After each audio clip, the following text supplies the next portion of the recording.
بسم الله الرحمن الرحيم. الحمد لله رب العالمين، صلى الله وسلم وبارك على نبينا محمد وعلى آله وصحبه أجمعين، أما بعد.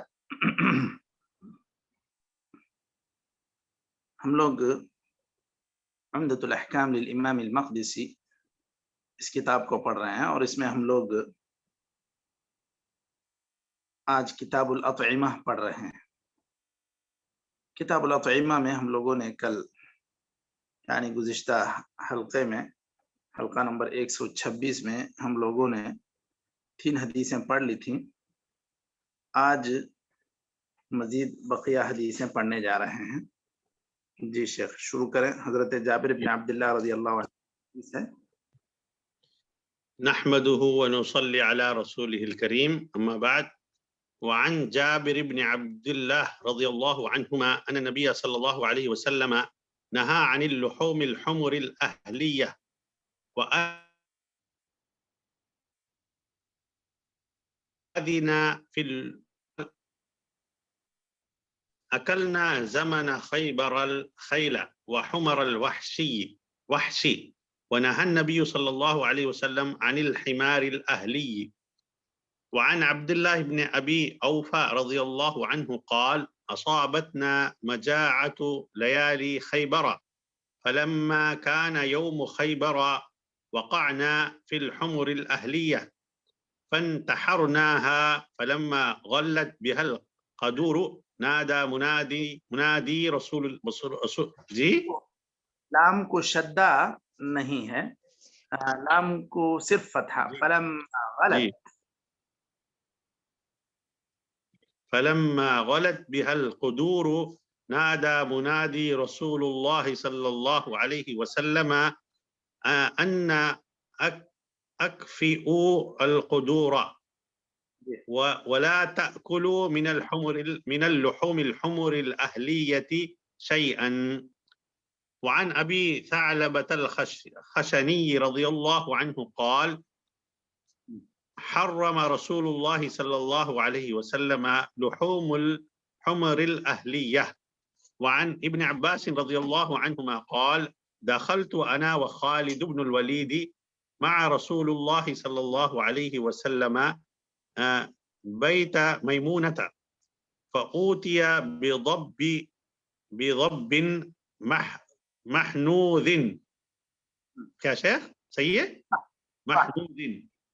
فأهوى إليه رسول الله صلى الله عليه وسلم بيده، فقال بعض النسوة اللاتي في بيت ميمونة: أخبروا رسول الله صلى الله عليه وسلم بما يريد أن يأكل. فقلت: تأكله هو ضب. فرفع رسول الله صلى الله عليه وسلم يده فلم يأكل. فقلت: يا رسول الله أحرام هو؟ قال: لا، ولكنه لم يكن بأرض قومي. کیا شیخ؟ بأرض قومي. فأجدني أعافه. قال خالد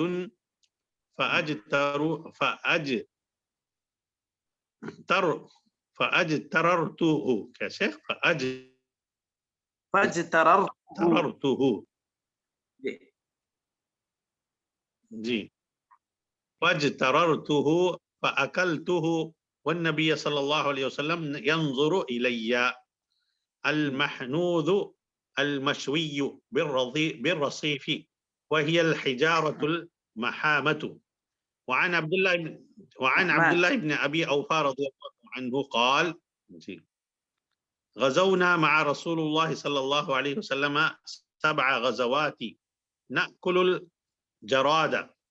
وعن زهد بن مضرب بالجرمي قال: كنا عند أبي موسى الأشعري فدعا بمائدة وعليها لحم دجاج، فدخل رجل من بني تميم الله من تميم جی من بني تيم الله من بني تيم الله أحمر ايوه شبيه بالمولى كشف بالموالي أحمر شبيه بالموالي فقال له هلم فتلكأ فقال له هلم فإني رأيت رسول الله صلى الله عليه وسلم يأكل منه.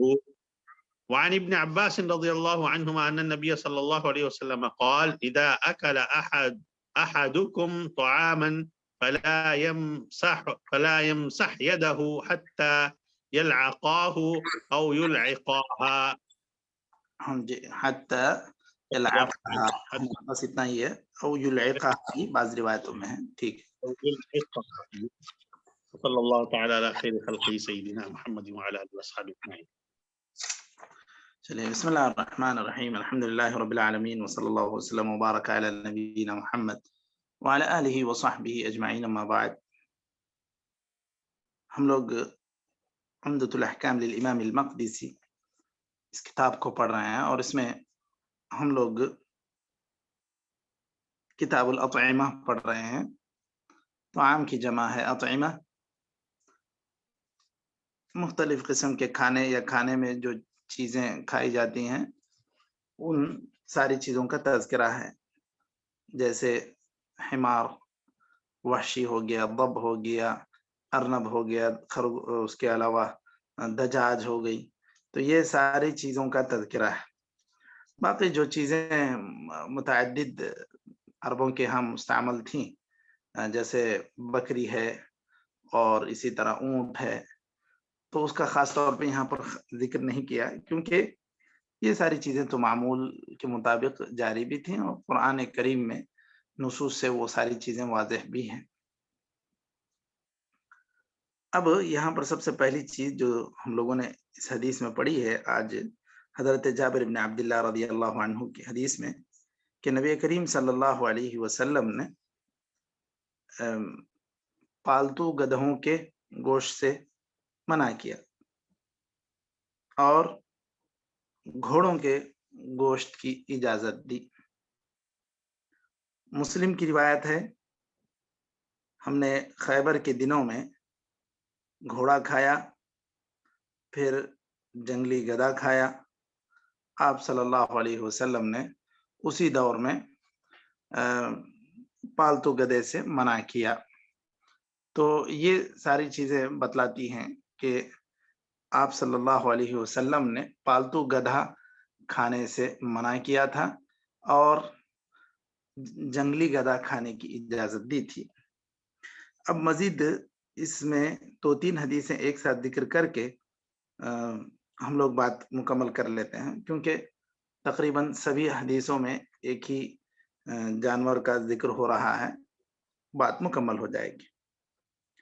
حضرت عبداللہ بن ابی اوفا کی بھی حدیث ہے، وہ بیان کرتے ہیں کہ خیبر کی راتوں میں ہمیں سخت بھوک لاحق ہوئی، تو خیبر کے دن ہم لوگوں کو کچھ پالتو گدھے ملے، تو ہم لوگوں نے اسے ذبح کیا. جب ہانڈیاں پکنے لگیں تو اللہ کے رسول صلی اللہ علیہ وسلم کے ایک منادی، یعنی جو ندا لگانے والے تھے، وہ آئے اور انہوں نے کہا کہ تم لوگ ہانڈیوں کو اڑیل دو. اکفأ ما فی الاناء ای افرغها، خالی کر دو، گرا دو اس کو. وربما قال ولا تأکلوا من لحوم الحمر الاہلیۃ شیئا، ان پالتو گدھوں کے گوشت میں سے کچھ بھی مت کھاؤ. یہاں پر ایک تیسری حدیث حضرت ابو ثعلبہ الخشنی رضی اللہ عنہ کی ہے، اور فرماتے ہیں کہ نبی کریم صلی اللہ علیہ وسلم نے پالتو گدھے کو حرام قرار دیا، پالتو گدھوں کو. تو یہ تو ہوئی بات پالتو گدھے سے متعلق. یہاں اب جو تقریباً ہم لوگوں نے 3 حدیثیں پڑھی،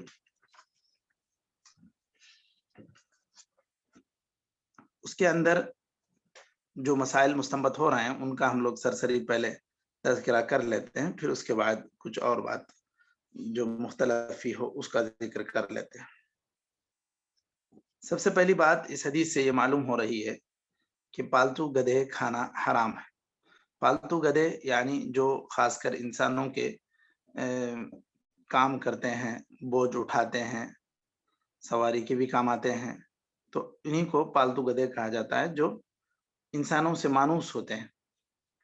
اور جو جنگلی گدھے ہوتے ہیں وہ انسانوں سے مانوس نہیں ہوتے ہیں، انسانوں کو دیکھ کر وہ بھاگتے ہیں.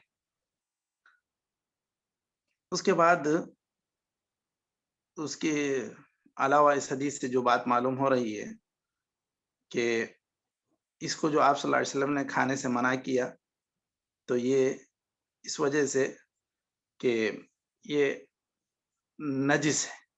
یہ آپ صلی اللہ علیہ وسلم نے کہا رجسن، یعنی یہ گندا ہے. اب چونکہ یہ خود حرام ہے، اس کا کھانا حرام ہے، تو اس کا پیشاب، اس کا گوبر، اس کا خون سب نجس ہیں. عموماً جو چیز ایک ضابطے کے طور پر ہم لوگ یاد رکھ سکتے ہیں کہ روس اور بول یہ ساری چیزیں اس کے گوشت کے تابع ہے. ما یؤکل لحمہ اگر ہے جس کا گوشت کھایا جاتا ہے، تو پھر اس کا گوبر اور اس کا پیشاب سب پاک ہے.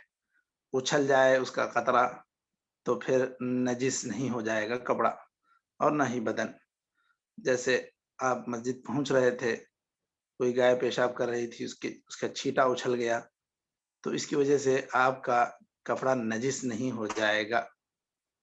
انسان کا پیشاب ہی ناپاک ہے. اور یہاں ساتھ ہی وہ جانوروں کا پیشاب بھی ناپاک ہے جن کا کھانا حرام ہے. مثلا اب یہاں پر جو گدھے کا تذکرہ ہوا، تو گدھا چونکہ نجس ہے، اس لیے اس کے پیشاب پاخانہ دونوں پر نجاست ہی کا حکم لگے گا. تیسری چیز ہے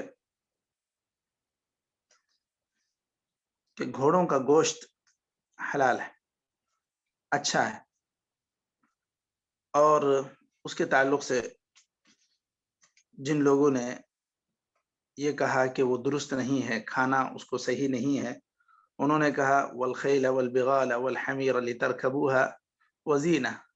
اللہ تعالیٰ نے ان کے خلقت کا مقصد بتلایا کہ یہ سواری کے لیے ہیں، سواری کے کام آئیں گے، تو پھر اس کو کھانا نہیں چاہیے. یہ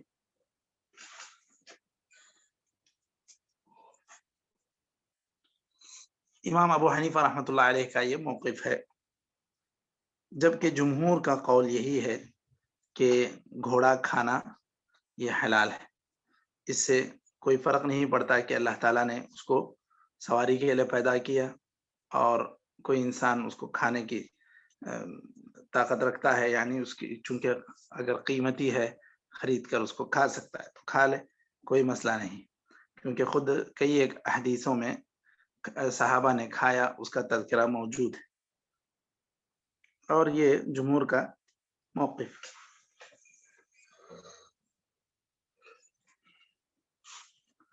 اس کے بعد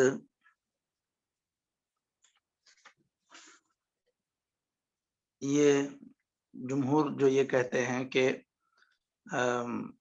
جن لوگوں نے اس کو منع کیا اور اس کی وجہ یہ بتلائی کہ آیت کا سیاق یہ بتلا رہا ہے کہ یہ پیدا کیے گئے ہیں سواری کے لیے، تو ان کو کھانا درست نہیں ہے، تو یہ ضعیف استدلال ہے، اس میں کوئی خاص قوت نہیں ہے. اس کے بعد اس حدیث سے یہ مسئلہ بھی مستنبط ہو رہا ہے کہ جو جنگلی گدھے ہیں ان کا کھانا حلال ہے. جنگلی گدھے کھا سکتے ہیں، صحابہ نے کھایا اور نبی کریم صلی اللہ علیہ وسلم کے سامنے اور نبی صلی اللہ علیہ وسلم کی موجودگی میں یہ ساری چیزیں ہوئیں.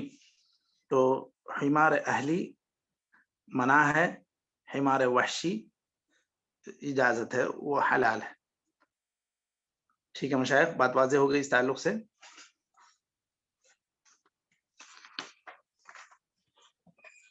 جی شیخ، واضح شیخ.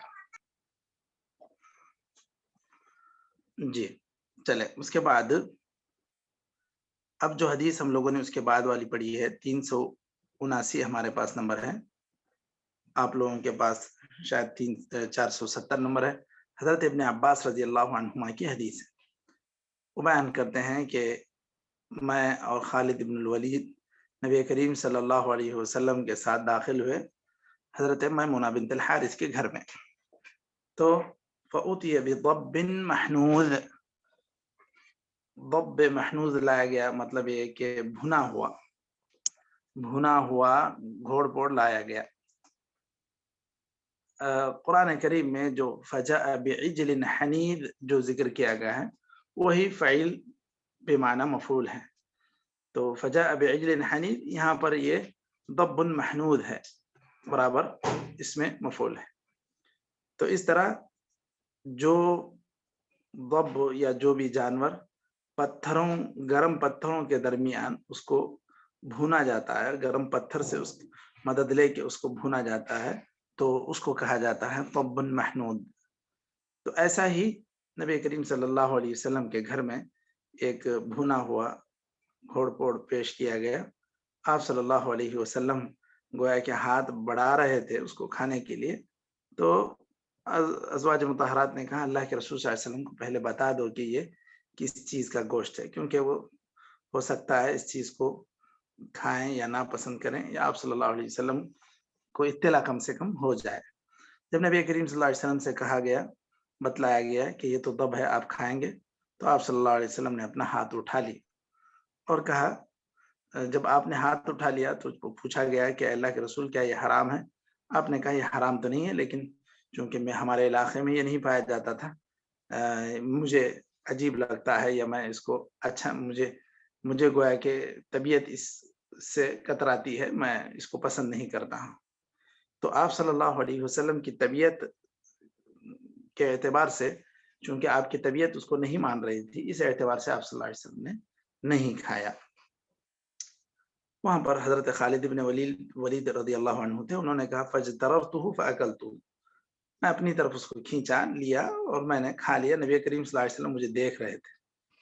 تو المحنوذ یہاں پر معنی کیا گیا المشوی بالرضیف وہی الحجارۃ المحمہ، کہ پتھروں سے بھونا ہوا گھوڑ پوڑ یا کوئی بھی چیز جو بھونی ہوئی پتھروں کی مدد سے. تو اس طرح نبی کریم صلی اللہ علیہ وسلم کی موجودگی میں حضرت خالد بن ولید رضی اللہ عنہ نے اس کو کھا لیا. اس حدیث سے جو مسائل مستنبط ہوتے ہیں اس میں سب سے پہلی بات یہ ہے کہ ضب کا کھانا حلال ہے. اگر حرام ہوتا تو نہ آپ صلی اللہ علیہ وسلم کے گھر میں وہ آتا، نہ پیش ہوتا، نہ بھون کر رکھا جاتا.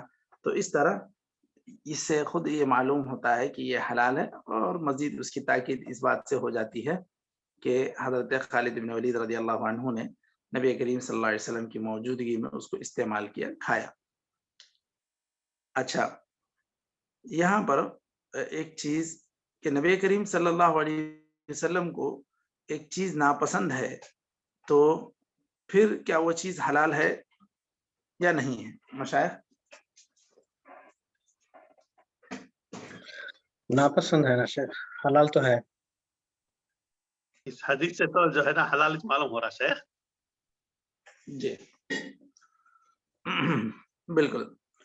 دیکھیے نبی کریم صلی اللہ علیہ وسلم کی بھی طبیعت ایک بشری طبیعت ہے. اب یہ ضروری نہیں کہ ہر انسان کو ہر حلال چیز پسند آ جائے. اب بہت ساری چیزیں ہوتی ہیں، جیسے خود گائے میں بھی جو حلال جانور ہیں اس میں بھی کسی کو زبان پسند نہیں، کسی کو بوٹی پسند نہیں، کسی کو برعکس ہوتا ہے، زبان پسند ہے، بوٹی پسند ہے. تو یہ تو طبیعت کی بات ہے. تو اس طرح اگر نبی کریم صلی اللہ علیہ وسلم طبیعی طور پر کسی چیز کو اپنے طور پہ آپ کا دل نہیں مان رہا ہے، اس کی طرف طبیعت مائل نہیں ہو رہی ہے، تو اگر آپ اس اعتبار سے نہیں کھاتے ہیں تو وہ چیز حرام یا غلط نہیں ہے. کیونکہ حلت اور حرمت کس کے ہاتھ میں ہے مشائخ؟ حلت اور حرمت وہ تو اللہ کے تعالیٰ کی، اللہ رب العزت کے اختیار کی بات ہے. یا ایھا النبی لم تحرم ما احل اللہ لک. جب شہد کے تعلق سے اللہ تعالیٰ نے کہا کہ دیکھو یہ ساری چیزیں آپ کے اختیار میں نہیں ہیں کہ آپ جس چیز کو چاہیں حرام کہہ دیں یا جس چیز کو چاہیں آپ حلال کہہ دیں. تو مطلب یہ ہے کہ خود ہم نہ گفتے تا نہ گفتے جبرائیلہ کہہ کے ہم اب اللہ کے رسول صلی اللہ علیہ وسلم تو اس وقت تک کوئی بات کہتے ہی نہیں ہیں، وما ينطق عن الهوى، جب تک کہ آپ صلی اللہ علیہ وسلم کے پاس وحی نہیں آتی. تو آپ صلی اللہ علیہ وسلم جو بات بھی کہتے ہیں وہ وحی سے آپ کو اس بات کی اطلاع دی جاتی ہے تبھی کہتے ہیں. تو یہ آپ صلی اللہ علیہ وسلم کے اختیار کی بات بھی نہیں تھی کہ آپ گھوڑ پوڑ کو حرام کہہ دیتے. آپ کی طبیعت نہیں مان رہی تھی تو آپ صلی اللہ علیہ وسلم نے اپنے آپ کو اس سے دور کر لیا، یا وہ آپ نے اس کو اپنے سامنے سے ہٹا دیا. لیکن جو کھا رہے تھے، کھانا چاہ رہے تھے، آپ صلی اللہ علیہ وسلم نے ان کو منع نہیں کیا. حضرت خالد ابن ولید رضی اللہ عنہ آپ صلی اللہ علیہ وسلم کی موجودگی میں آپ صلی اللہ علیہ وسلم کے دسترخوان پر سامنے ہی کھائے تو آپ صلی اللہ علیہ وسلم نے ان کو منع نہیں کیا. تو اس کا مطلب یہ کہ طبیعی طور پر، ایک عادت کے طور پر، ایک بشری مزاج کے اعتبار سے کوئی چیز کسی پر ناگوار گزرتی ہے تو وہ حکم ایک شرعی حکم نہیں بنے گا، وہ حکم شرعی حکم نہیں بنے گا. شرعی حکم وہی ہے جو اللہ تعالیٰ نے ذکر کیا. اور جو نبی کریم صلی اللہ علیہ وسلم احادیث میں کسی چیز کو حرام یا حلال بھی قرار دیتے ہیں تو وہ اللہ رب العزت کی طرف سے وحی ہونے کے بعد ہی قرار دیتے ہیں، اپنی طرف سے کوئی چیز وہ نہیں کہتے. اور اس کے اندر یہ بات بھی معلوم ہوتی ہے کہ نبی کریم صلی اللہ علیہ وسلم کی کتنے بہترین عادت تھی کہ اگر آپ کو کوئی چیز پسند نہیں ہے تو آپ صلی اللہ علیہ وسلم نہیں کھاتے ہیں، اس کو ہٹا دیتے ہیں، آگے بڑھا دیتے ہیں، لیکن اس پر آپ صلی اللہ علیہ وسلم ناراض نہیں ہوتے، غصہ نہیں ہوتے کہ ایسی کیوں چیز رکھے ہو جو میں نہیں کھاتا ہوں. دسترخوان ہے، ساری چیزیں رکھ دی گئی ہیں جو بھی میسر ہے. اب کس کو کیا طبیعت پسند ہے، کس کی طبیعت کس چیز کو مانتی ہے وہ کھائیں، جو نہ مانتی ہے وہ اس کو چھوڑ دیں. تو آپ صلی اللہ علیہ وسلم کا مزاج بھی ایسے ہی تھا.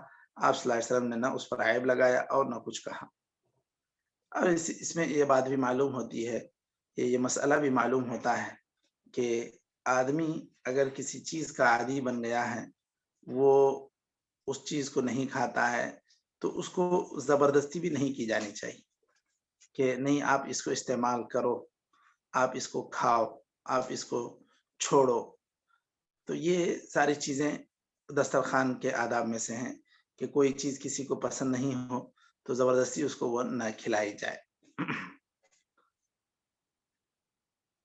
اب مثلاً کسی کو مچھلی پسند نہیں ہے، اب وہ ساری زندگی مچھلی نہیں کھاتا ہے تو کوئی مسئلہ نہیں ہے شیخ، کیونکہ وہ ایک حلال چیز ہے، مجھے پسند نہیں ہے، اس کی بات نہیں ہوتی، اس میں پکاتی نہیں، میں کرتی نہیں، تو جائز ہے شیخ.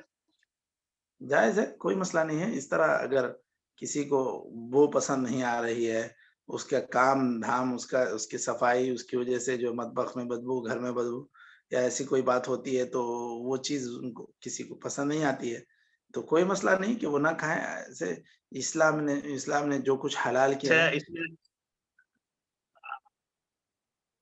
جیسے اب لما تحرم ما احل اللہ لک کی بات کیا نہیں آتی ہے شیخ؟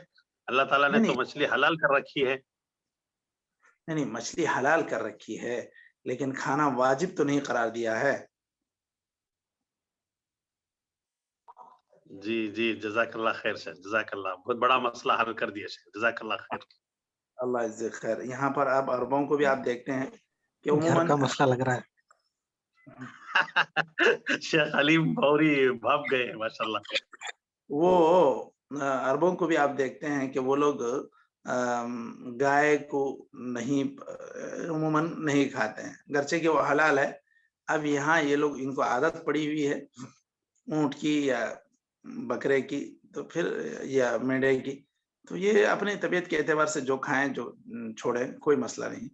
لیکن آپ اپنی طبیعت نہیں مانتی ہے، نہ کھائیں کوئی مسئلہ نہیں، لیکن اس کو اپنے طور پہ شرعی اعتبار سے اس کے اوپر شرعی حکم کے خلاف کوئی حکم نہ لگائیں. میں نہیں کھاتا ہوں یا میں استعمال نہیں کرتا ہوں تو پھر وہ شریعت ہی میں وہ درست نہیں ہے، ایسا نہ کہے کوئی. میری طبیعت نہیں مانتی، کوئی مسئلہ نہیں، آپ کبھی نہ کھائیں، کوئی اس سے فرق نہیں پڑتا.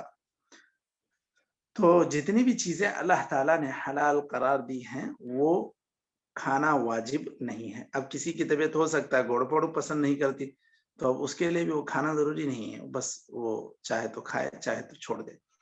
تو یہیں تک ہم لوگ آج رک جاتے ہیں. نکتفی بہذا القدر وصلی اللہ وسلم علی نبینا محمد وعلى آله وصحبه أجمعين. السلام علیکم ورحمۃ اللہ وبرکاتہ. اس میں آئندہ 380 یعنی حضرت عبداللہ بن ابی اوفا کے حدیث سے ہم لوگ انشاءاللہ آئندہ حلقے میں پڑھیں گے. نکتفی بہذا القدر وصلی اللہ وسلم علی نبینا محمد. السلام علیکم ورحمۃ اللہ وبرکاتہ.